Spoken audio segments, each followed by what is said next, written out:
আসসালামু আলাইকুম। ইতিমধ্যে আমার টিমমেট আতকিয়া ফামিহা ইসলাম পজিটিভ ভার্ব কি এবং তার দুটি রুলস নিয়ে আলোচনা করেছে। এখন আমি পজিটিভ ভার্বের বাকি দুটি রুলস নিয়ে আলোচনা করব। তার আগে আমি আমার পরিচয় দিই। আমি নরিন আলম প্রভা, বর্তমানে গোপালগঞ্জ বিজ্ঞান ও প্রযুক্তি বিশ্ববিদ্যালয়ের মার্কেটিং বিভাগে অধ্যয়নরত আছি। আমার স্টুডেন্ট আইডি 23MKD002। চলুন মূল আলোচনায় যাওয়া যাক। ইতিমধ্যে আপনারা আমার টিমমেট আতকিয়া ফামিহা ইসলাম আপনাদেরকে পজিটিভ ভার্বের দুটি রুলস জানিয়েছে। আমি বাকি তিনটি গেট, লেট এবং হেল্প নিয়ে আলোচনা করব। শুরুতে আলোচনা করা যাক গেট নিয়ে। Get structure. গেটে দুইটি স্ট্রাকচার হয়, একটা অ্যাক্টিভ ফর্মে, একটি প্যাসিভ ফর্মে। অ্যাক্টিভ ফর্মের স্ট্রাকচারটি হচ্ছে subject plus get plus person plus to plus ভার্বের base form. Example, I got him to help me.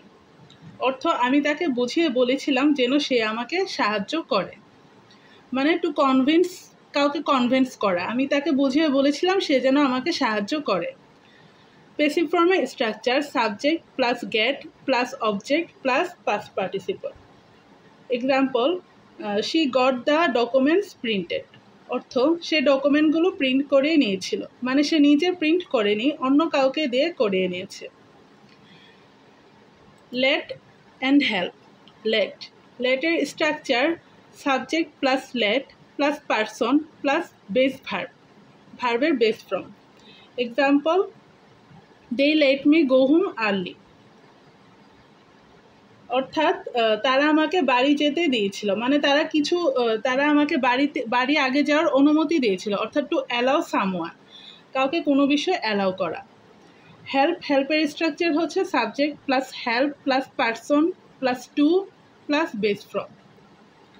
Example, he help me to complete the work.